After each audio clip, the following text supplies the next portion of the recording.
నమస్తే, welcome to hit TV. Hit టీవీలో విశ్వమోహన్ బాబు గారితో చాలా కార్యక్రమాలు చేస్తూ ఉన్నాం. విశేష స్పందన లభిస్తూ ఉంది. సో అందులో భాగంగా ఈరోజు చాలా మందికి ఇష్టమైన టాపిక్ ఇది. చాలా మంది భయపడిపోతూ ఉంటారు. ఎందుకు భయపడతారో తెలియదు కానీ భయపడతారు. సో ఆ భయాన్ని వదిలేస్తే ఎలా ఉంటుంది, భయపడుతూ జీవించడం వల్ల మనకి ఎదురయ్యే సమస్యలు ఏమిటి, దాన్ని వదిలేస్తే ఎలాంటి అద్భుతాలు జరుగుతాయి, ఈ విషయాలన్నీ బాబు గారి మాటల్లో తెలుసుకుందాం. నమస్కారం అండి. నమస్తే అండి, అందరికీ నమస్కారం.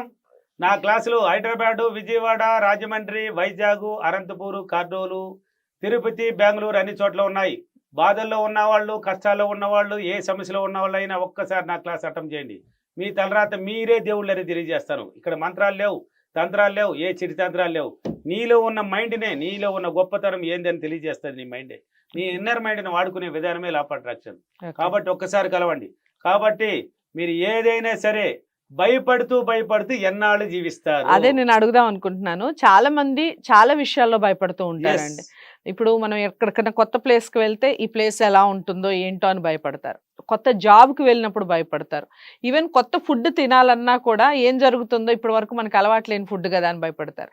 ఈ భయాన్ని తీసేయాలి అంటే ఏం చేయాలంటారు? భయపడుతూ ఉండేవాళ్ళు ఏ విధంగా ఉంటారు?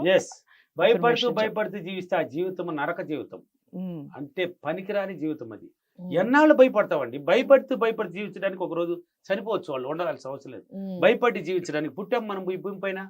భయపడుతూ జీవించడానికి అదృష్టంతో, సంతోషంగా, ఆనందంగా, ఉల్లాసంగా, సుఖంగా జీవించడానికి, అనుభవించడానికి పుట్టాము, సాధించడానికి పుట్టాము ఈ భూమి పైన. ఆ భూమి పైన పుట్టింది మనం దానికోసం. ప్రతి మానవుడికి టాలెంట్ ఉందండి, ప్రతి మానవుడికి ఉందండి. ఒక్కొక్కడు మానవుడిలో అయితే ఎన్నో టాలెంట్లు ఉన్నాయి, ఒకటి కాదు, ప్రతి మానవుడికి ఉంది. వాడు గొప్పతనం వాడికే తెలియదు. ఆ గొప్పతనం తెలుసుకోవాలంటే పిరికితనం, భయాన్ని వదిలేయాలి. భయాన్ని వదిలేయాలి. ఇప్పుడు డబ్బు లేదు, అప్పులైపోయినాను, నాకు ఈ కష్టాలు ఉంది, నాకు ఆ బాధలు ఉంది, దీన్నే తెలుసుకొని జీవిస్తున్నావు. నరకాన్నే కదా అనిపిస్తున్నావు. నువ్వు ఏమైనా సుఖాన్ని అనుభవిస్తున్నావా? నీవు ఆలోచించడం వల్ల నీ భార్య కూడా దాని భర్త ఏంది ఇలా ఉన్నాడే అని భర్త కూడా దాన్ని పట్టుకుంటారు. మీరిద్దరూ ఇలా ఆలోచించినప్పుడు పిల్లలు కూడా ఏం చేస్తారు? ఏమి మమ్మీ డాడీ ఇలా ఉన్నారే, అమ్మ నాన్న ఎందుకు ఇలా ఉన్నారు? వాళ్ళు కూడా ఒక నెగిటివ్, ఏందో అని. చిన్నపిల్లలే తెలియదు, కొంచెం ఎదిగిన వాళ్ళకి ఏదో సంథింగ్ అని వాళ్ళు కూడా నెగిటివ్ గానే. అంటే ఇలా జీవిస్తారు జీవితం. అది పనికిరాని జీవితం. ఎందుకు ఉంటాయి? నీకు బాధలు ఉంది కదా, ఉన్నాయి, ఏదో ఉంది కదా, దాన్ని పక్కన పెట్టి భయాన్ని వదిలే, ధైర్యాన్ని పెంచుకో. ఈ ధైర్యం పెరగాలంటే ఎక్కడ ఓన్లీ మిర్రర్ దగ్గర మాత్రం పెరుగుతుంది. ఒకప్పట్లో మైక్ పట్టాలంటే వణుకు నాకు. మైక్ పట్టాలంటే ఇలా పట్టుకుంటా టన్నప్పుడు రెండే చేత్తో కూడా పట్టుకునేవాడిని. ఇప్పుడు ఒక చేత్తో కదా, ఒక వేలుతో కూడా పట్టుకొని డైలాగ్ కింగ్ లా మాట్లాడతాను. 10 మందిని నిలబడాలంటే కూడా నాకు భయం, ఒక సిగ్గు, ఒక భయం. అక్కడ ఏదో తెలియని ఒక భయం వేస్తుంది. 10 మంది ఉన్న చోట కూడా ఒక నిలబడి మాట్లాడాలంటే కూడా భయం.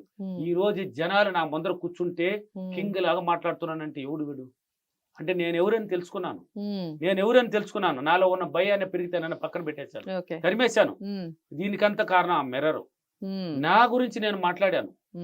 నేను ధైర్యవంతుణ్ణి, నేను ఏదైనా సాధించడానికి పుట్టాను, నా వల్ల అవుతుంది, నేను సాధిస్తాను, ఏదో ఒక రోజు అతి త్వరలోనే నేను గొప్ప స్థాయికి వెళ్తాను, నా వల్ల అవుతుంది, నాకేదో ఒక మార్గం పుడుతుంది, నేను మంచి అనుభవిస్తాను, మంచి సంతోషాన్ని అనుభవిస్తాను, అదృష్టాన్ని అనుభవిస్తాను, సుఖాన్ని అనుభవిస్తాను, ఆనందంగా ఉంటాను, నేను నా కుటుంబం హ్యాపీగా ఉంటానని పదే నాతో నేను మాట్లాడాను. ఎక్కడ జరిగింది? 4 గోడల మధ్యలో నా రూములో జరిగింది. ఎవరు లేదు, నాకు భయపడాల్సింది ఎవరు లేదు కదా. మాట్లాడాను. అలా మాట్లాడే కొద్దీ నాలో ఉన్న ధైర్యం పెరిగింది. అప్పులు 23 లక్షల రూపాయలు అప్పు నేను ఒకప్పట్లో వ్యవసాయానికి తీసేసాను. వ్యవసాయం లాస్ అయిపోయింది. ఆ అప్పుని ఎలా కట్టానంటే సిటికేసి లోపల కట్టేశాను. ఎలా పోయింది. ఏంటి భయపడి ఉంటేనే జీవించలేను కదా. నాకు చాలా బాధలు ఉన్నాయి, దాన్ని పక్కన పెట్టాను. భయపడి జీవిస్తే అలా ఉంటుంది ఆ జీవితం. ఎలా ఉంటుంది? పిల్లకాయలు కూడా నెగిటివ్లోకి వెళ్తారు, భార్య ఎలా ఉంటుంది, కుటుంబం ఏదో పోగొట్టుకున్న కుటుంబం నాకు ఉంటుంది. ఇలా ఆలోచించాను. అప్పటి నుంచి పదే ఆలోచించగలిగి అవకాశాలు దానికి ఆటోమేటిక్ ఏర్పడుతుందండి. ఎక్కడి నుంచైనా ఏర్పడుతుందండి. ఏదో ఒక మార్గం పుట్టుకొస్తుందండి, నీ కోసం పుట్టుకొస్తుంది. నువ్వు చెప్పండి, మీతో నువ్వు మాట్లాడు.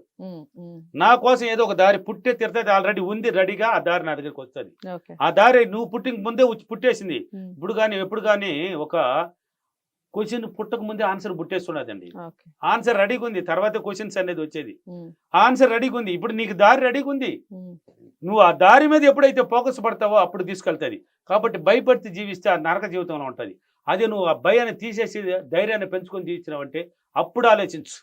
కారు మీద పెట్టు, Okay. డబ్బు మీద పెట్టు, ఉమ్, మంచి కుటుంబ ఫ్యామిలీకి ఐకమత్య జీవితాన్ని పెట్టు, వాళ్ళకి మంచి లగ్జరీ జీవితం ఇచ్చినట్టు ఆలోచించు, పదే పదే పదే ధైర్యాన్ని పెంచుకో. ఉమ్, నేను ఇస్తాను, ఎలాగైనా ఇస్తాను, నా కుటుంబానికి ఈ జీవితాన్ని ఇస్తాను, ఉమ్, నా పిల్లడికి ఈ కారు కొనిస్తాను, ఈ బైక్ కొనిస్తాను, మంచి నగలు తీస్తాను, మంచి శారీ కొనిస్తాను, మంచి ఇల్లు కొనిస్తాను, నా జీవితం అన్ని విధాలుగా నా కుటుంబాన్ని హ్యాపీగా చూసుకోగలుగుతాను, right. నా వల్ల అవుతుంది ఉమ్, అనే ఉమ్. పదే పదే ఎప్పుడైతే నువ్వు ఇలా ధైర్యాన్ని పెంచుకొని ఆలోచిస్తే ఆ జీవితం నీకు తెలియకుండానే వచ్చేస్తాను. ఇది సో సూపర్గా వస్తుంది. ఒక మంచి అఫర్మేషన్ కూడా చెప్పండి ఈ భయపడుతూ Yes. జీవించే వాళ్ళకి.